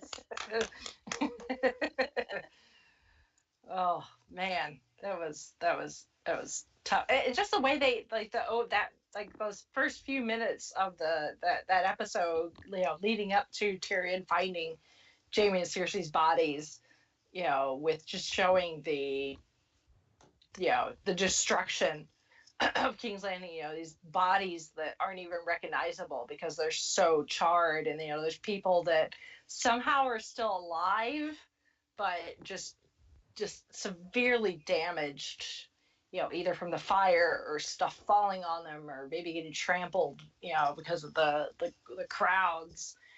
And that thing, and just they didn't use like a lot of sounds. There's not a lot of music. It's just kind of ambient noise. And then Tyrion makes his way to where he told Jaime to take Cersei to escape, and finding them, and him just breaking down in tears. It's like, oh, bravo. So well done. But that leaves Westeros without a ruler. So we have to figure out who's going to be in charge. And apparently they're going to try a more democratic approach this time around. So we got a council a gathering of people in the dragon pits, very similar to the grouping we saw when they're trying to convince Cersei about the army of the dead. But this time there's a bit more people. But it's essentially who survived, who represents one of the houses of Westeros. So we've got Sam, who's House Tarly, Yar Greyjoy, who represents the Iron Islands, Edmure Tully, who we have not seen since the Red Wedding, I don't think. I know it's been a while because I had to think about it. Like, who are you? Why did I recognize you? Oh, Well, yeah. it was his wedding that was the Red Wedding, so. Well, to be fair, I more remember that for a totally different reason. Yes, so we kind of remember the Red Wedding for the red part of it, not the wedding part of it. Yeah. Yeah. So, but he's head of the Riverlands. We've got Robin Arryn, who's essentially the Stark's cousin. He's now Lord Commander of the Vale and the Eyrie. It took me a moment to recognize him, but then he also was he's grown up. Last time we saw him. Yeah, it's been a long time since we saw him. So we've got the unnamed Dornish prince. It's like, hey, you're obviously from Dorne. No, I'm not going to give you a name. We've got Sansa and Arya representing the North. We've got Gendry, who's now been legitimized, so he's representing the Stormlands. And then for, I guess, extra voices of reason, Davos and Brienne Stark. and Bran Stark, obviously, as well. And after some negotiations, some talking, some information exchanges, it's Tyrion suggests that Bran should be king, which I did not expect, but at the same time, I think there was part of me that did, because I've said this. I know I've said this before. I don't know if I've said it on the podcast, so I don't know if it's on record anywhere. But as we were going into these last few seasons and people making their predictions on who was going to eventually end up on the Iron Throne, I have joked more than once that in the end, everybody's going to die and we're going to end up with a raven on the throne. You have mentioned that in our chat, though. Yeah. A few times.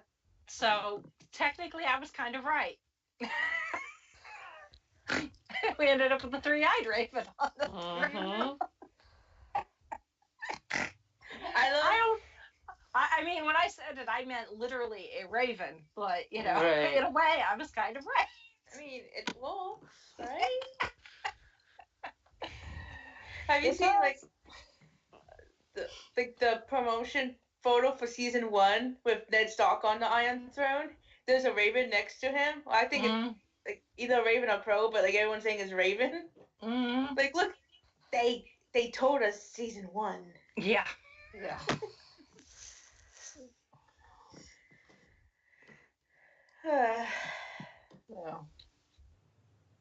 But he's not king of the 7 kingdoms, he's king of the 6 kingdoms, because the North has become an independent state, which makes Sansa Stark queen of the North.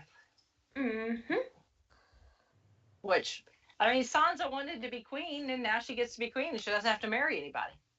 Exactly.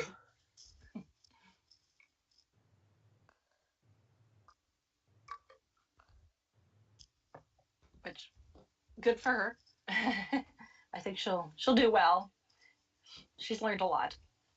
So, Bran the Broken, first of his name, king of the 6 kingdoms.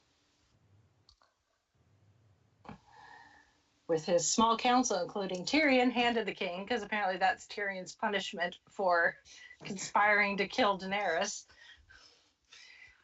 He's going to have to spend the rest of his life trying to rebuild the country, and apparently not get mentioned in the Grand Maester's book. That's the other part of his punishment, is he's not going to be remembered in history, at least for the time being. Sir Bronn of the Blackwater, Lord of High Garden, because he got what Jared promised him. He is now master of coin, because Bronn's fluent in money. Yeah. Sir Davos, master of ships. Sarah Brienne, Lord Commander of the King's Guard, and Sam as the Grand Maester. And impending father-to-be, as we learned in a previous episode. Apparently he and Gilly have been keeping each other warm. Hopefully it's a girl. At least that's what John wants.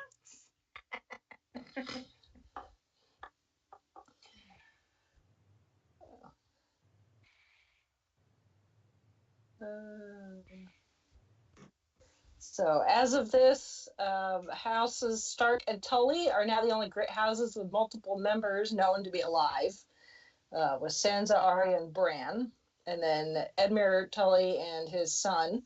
All the others have one living member as far as we know. Tyrion is the last remaining Lannister, Robin Arryn, Yara Greyjoy, and Gendry Baratheon. And Jon is technically the last living Targaryen, but that doesn't mean jack squat because he's now back part of the Night's Watch. Yep. And Tyrion's already let him know that I might be visiting. Keep a spot open. Yeah. I have to say my reaction. After all of this, after everything for the last 8 seasons, Jon Snow ends up back on the wall. Mm-hmm. So finding out his true parentage didn't really mean a whole lot. Nope. Well, technically, he's not the first Targaryen to end up at the Night's Watch, because the Maester Aemon, he was a Targaryen, and he had given up his title. Yeah. So, but yeah, the fact that, taking the black essentially means you will take no title, no lands, you will not marry, you will not father children, and it's like, okay, well, he's done this before. Nothing else. He knows how this works, but He's like he kind of grew up having nothing, no lands, no title, no any of that. So yeah. But now he knows who he truly is, and I guess that's one less thing that he has to worry about in the back of his head, niggling around in the brain now. So, yeah. And I mean, John's really where he belongs, and I don't mean that like isn't a punishment, but I mean it really does. It is where he is best, because he does not want to be king. He doesn't want to be king of the North. He doesn't want to be king of the however many kingdoms. He doesn't. Short of being the Lord, the High Commander of the Night's Watch, that's as high as like a leadership role that he wants. Mm-hmm. And he now, feels comfortable there. Yeah, and really now, because the Night's Watch, their intention is different. Yes, the wall, whether that the damage will be able to be fixed is, I guess, to be determined, because apparently they had to use magic in the first place to build the dang thing. So the damage may be permanent. But I mean, John has always done best in the North, with the North folk, and not just the people of Winterfell, but the wildlings or the free folk, whatever you want to call them. He was happiest then when he was with the wildlings and with Ygritte, and doing it. Really now the Night's Watch, because there's no threat of a Night King and whites and all that. Really, they'll just be a border patrol more than anything. Where if someone decides they want to stir up trouble in that neck of the woods, they'll be there. Or if something happens in Winterfell or one of the other northern castles, Castle Black or whatever, that there'll be an easy group of people to call upon, saying, hey, there's these people from who knows, because there's all these other different provinces and stuff that if you look at the map, as it is that we've never visited and haven't really heard about. And then you've got Arya, who honestly I think has the best story completion. Mm-hmm.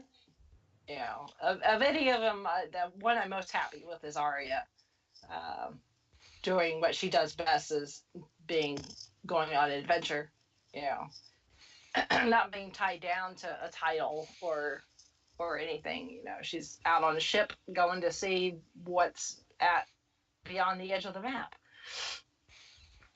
And who knows what she'll discover and what type of people she'll encounter, and not all those people are necessarily going to be nice people.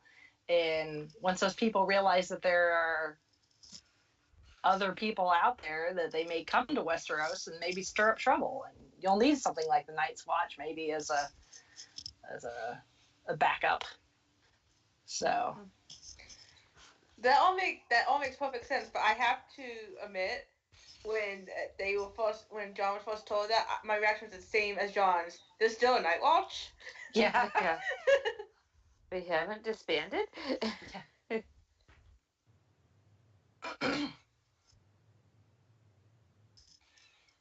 Apparently not. Now he's back up north with the Free Folk, with Tormund, with Ghost, who finally got his pets.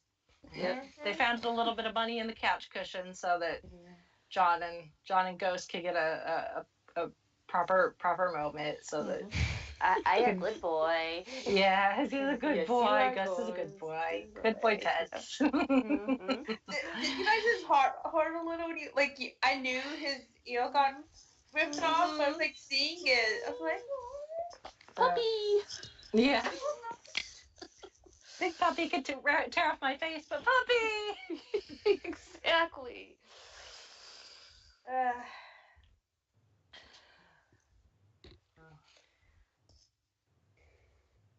But that's it. That's Game of Thrones. Yeah. It's not necessarily happily ever after. I mean, some people are having a happier ending than others. Now, the only like thing, my only little quibble that they didn't kind of go to is Bronn had said, I'm going to find out where the dragon is. We never saw where the dragon went. Well, I kind of wanted to know. This theory is that Drogon took Dany to darn it, why did I bring it up? I can't remember the place. Valeria. Yes, thank you. Okay. Where the dragons used to live when there were a whole bunch of dragons. Mm-hmm. It's essentially the land of the dragons. Okay. He could have taken her back to Dragonstone. He could have taken her to Valeria. He could have taken her who knows where. So imagine if it was Dragonstone, they would have found that out. Yeah.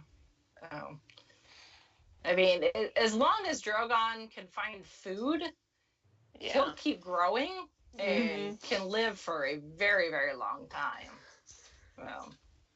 But the fact, as far as we know, he's the last of his kind. So once he does die, even if it is an old age, the dragons will be no more again, unless there is the possibility that when there were at least two of them, because I guess the dragons in Game of Thrones are kind of like clownfish, where they can change gender. Okay, so basically kind of like the dragon or the dinosaurs in Jurassic Park. Mm-hmm. Yeah, so they could. It's possible one of them could have changed gender and mated and laid, an egg or some eggs somewhere, and we just don't know about it. So I guess there is a possibility for more dragons, but we don't know. Those dragon eggs that Dany ended up with clear back in season 1, they didn't think those were dragon eggs, so yeah, they just thought they were pretty rocks or something. Well, they knew they were dragon eggs, but they didn't think they were viable. Yeah, because they thought they were petrified. So it's like if there was anything, if they'd been fertilized, anything was in there that it would not be able to hatch into anything. So that's the thing. Anyway, but yeah, they left so much open that how much of that will get explained in the books once they get written, or possibility for more down the road. I mean, the series that they're working on now are all prequels, so a lot of the stuff that people complained about, well, I don't want to say a lot, but some of the things that people complained about with this season, they'll get their answers whenever some of these prequel series start production and get airing. A lot of people wanted way more backstory on the Night King and all of that. And at least one of the series should focus on that, because it's supposed to talk about the previous long night from however many thousands of years the previous one had been. So we'll get some of those answers there. But I mean, the fact that I've not read the books, I think maybe somewhat works in my favor. As far as, they didn't talk about this, or they didn't talk about this, or blah blah blah blah blah, because I don't know what I'm missing, because I've not read the books unless it's been explained in like a YouTube video somewhere. At the same time, I don't know, this season I'm kind of like, I didn't hate it. I think it ended all right. Some things happened that I expected. I expected like Cersei and Jaime to die. I expected Varys to die at some point. I assumed that the Night King would be defeated and the Army of the Dead would be defeated in some form or fashion. Although I thought Jon was going to be the one to do it. I did not see Arya, doing it. So it's like I'm not signing a petition to have the entire series redone. I can tell you that. I have to admit, I am kind of mad at the fans at that. Like, I'm just kind of, I'm like, you guys are being silly. Yeah, it is. It's silly, and it's a waste of their time. It's like if you try to make this, Yep. and see if you make everybody happy. You're not going to. No. Do I think there's some things they could have done better? Yes. I liked the longer episodes, but I would have been just as happy if we had had more episodes and then be shorter. Yeah, like I said last time, I would like if it was like the normal episode length for Game of Thrones in a normal 10 episode season. Yeah. Like a lot of I liked this season. Like, I mean, I had problems, of course, but my big problem is I felt everything this was rushed. Yeah, they tried to cram a lot of stuff, even with the longer episodes. There's still, you can still only cram so much without either overwhelming people or something getting lost, because there's too much going on. And I think a little bit of both of that happened. And I think if they had slowed down a little and given each episode room to breathe and give us more episodes, even 2 more episodes could have made a huge difference. 8 instead of 6 could have made a huge difference. 10 probably would have made a significant difference. And then being able to flesh out the plot points that they were trying to flesh out with this. Now, why they did it 6, supposedly it's due to budget. I don't understand how. Like, I have heard reports that HBO was willing to give them as many episodes as they felt they needed. So it was kind of down to the showrunners to say, "No, we can do it in 6 episodes." Yeah. So yeah. Do you really want it to be over that quickly, or what? It's like I know that D&D are moving on to other things, and I know now the Star Wars fandom is very concerned.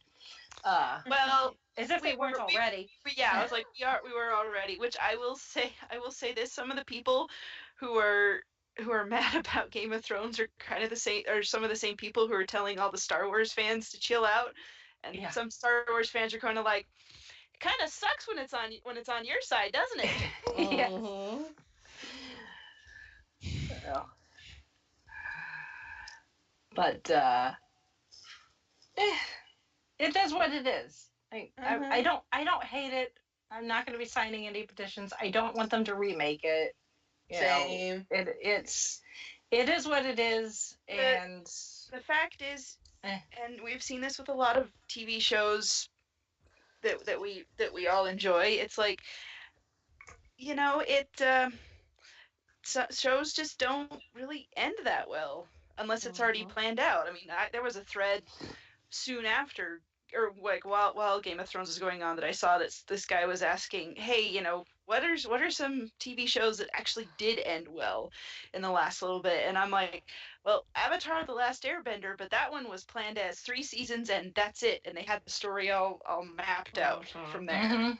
And so, I mean, I think there were some others that came up with a few, and I don't remember what they were, but Avatar kept coming up over and over again.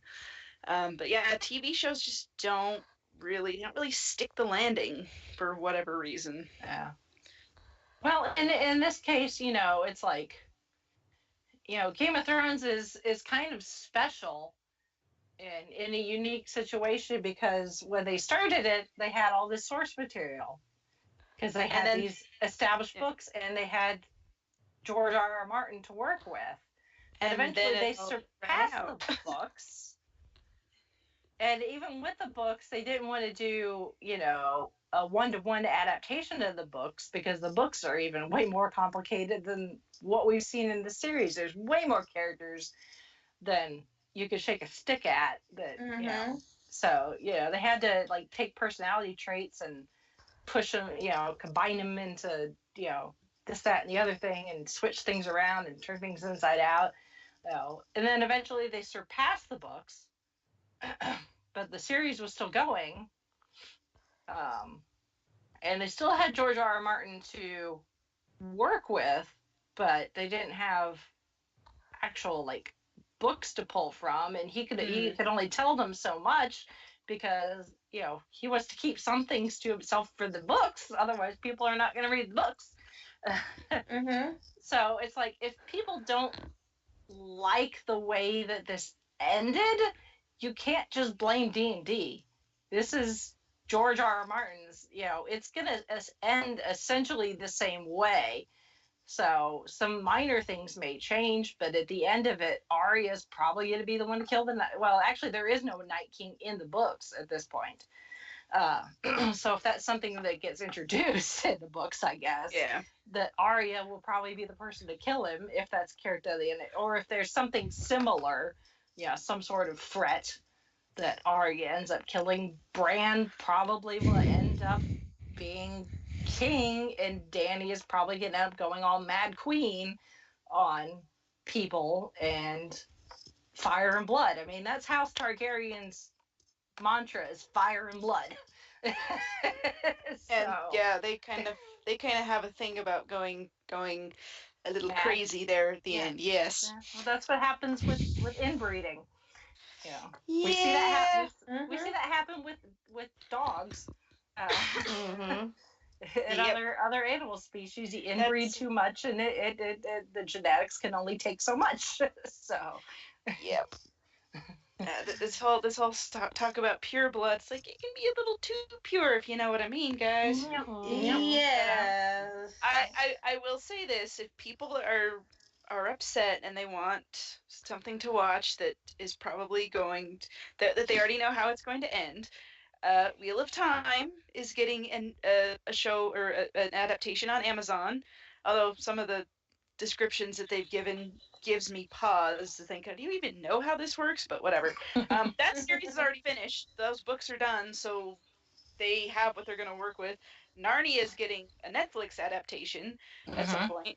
So, if you want to watch something based on a fantasy epic, there's some options that are, we know the story, it's out there, the books are there, so you can either read the books or wait for the adaptation to come out. In fact, I will say this, about the time HBO was shopping for a new series, they were going through a bunch of fantasy series, and they picked Game of Thrones, but Wheel of Time was actually in the running, and it was either done or like had maybe one more book to come out, and it was coming out because Brandon Sanderson was finishing it after Robert Jordan passed away. And I'm like, sometimes I just kind of sit back and like, HBO, I mean, I know why HBO picked Game of Thrones for the Yep. adult content. Mm-hmm. I will refrain from using my typical Yep. description when I talk about this. But yeah, Game of Thrones had more adult content. Wheel of Time, not so much. So it's like, no, we need to sell the adult content to our audience because that's what they expect from us. And well, that's what you get. Mm-hmm. Now that was all me speculating of why they picked Game of Thrones over something else, but it just kind of made me laugh over over this little bit. It's like, well, you could have had something that was already finished or very nearly done that you could have worked from, but you went somewhere else and now somebody else is going to get it. So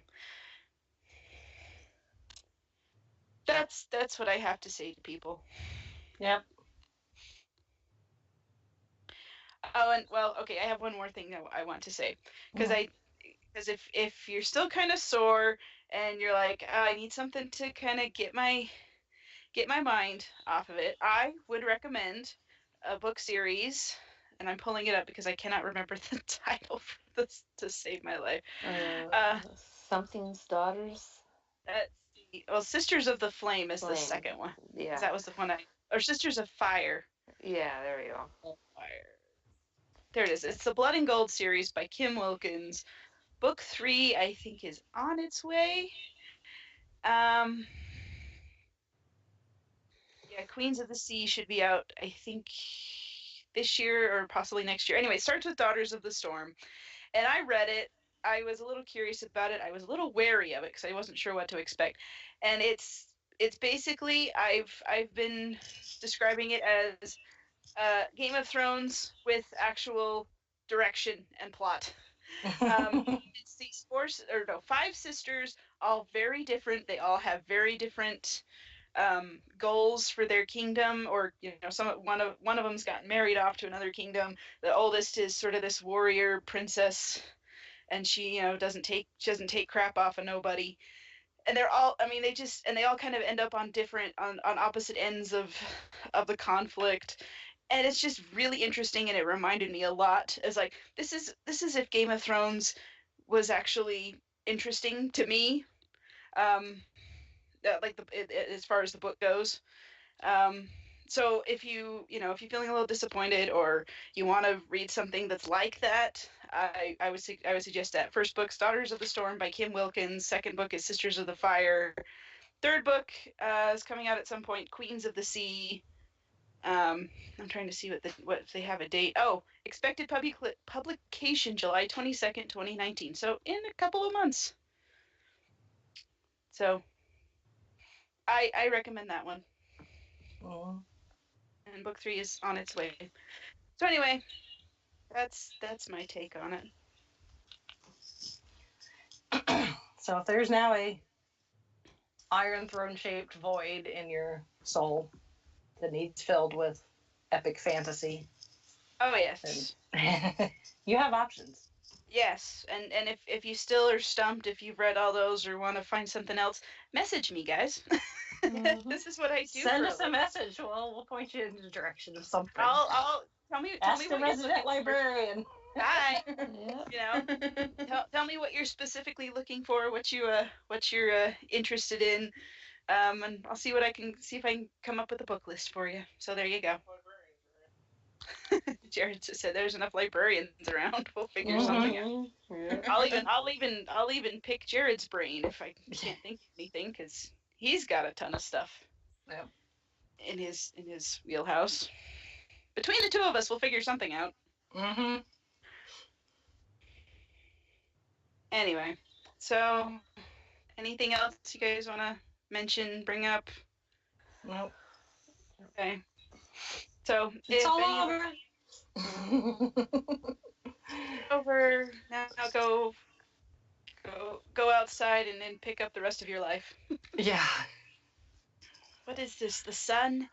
Yes. Actually, no, I haven't seen the sun in like a week. Anyway, if any of our dear listeners have anything they want to talk about, Game of Thrones or epic fantasy in general, or anything else we've talked about, send us some feedback. Our email address is fiveishfangirls@gmail.com. You can also go to our website. I know that word. Our website, which is the5ishfangirls.com, and you can interact with us on our social media. There's links to everything on our Facebook page. You can also support the podcast, if you will. All right, we have Amazon store, a merch shop, Patreon, Ko-fi. Yes, I said that right. And to leave us a review and just come and say hi. We love saying hi to our listeners, and thank you again for all your support. You guys are wonderful, and yeah, we love that you love us. So much love. Yes.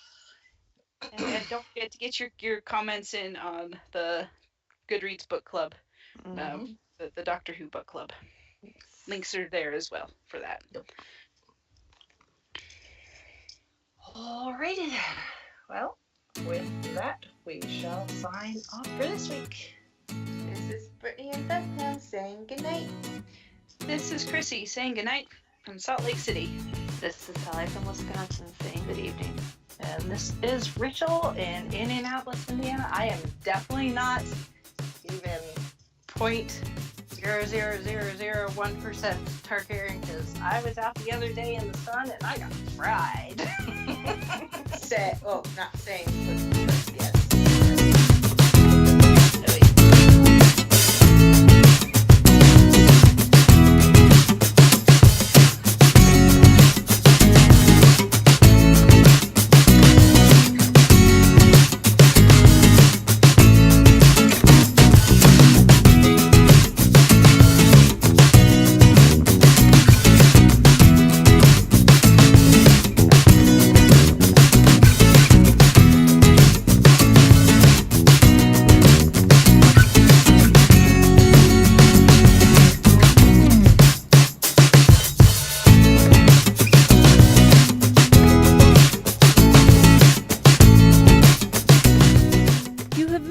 To the Five-ish Fangirls podcast.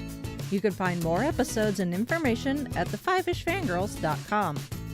Any and all books, movies, games, and any other forms of media mentioned are owned and operated by the respective copyright holders. No copyright infringement is intended or implied. If you wish to support the show, the easiest way is to leave us a rating and review on iTunes. More ratings and reviews will make it easier for others to find the show.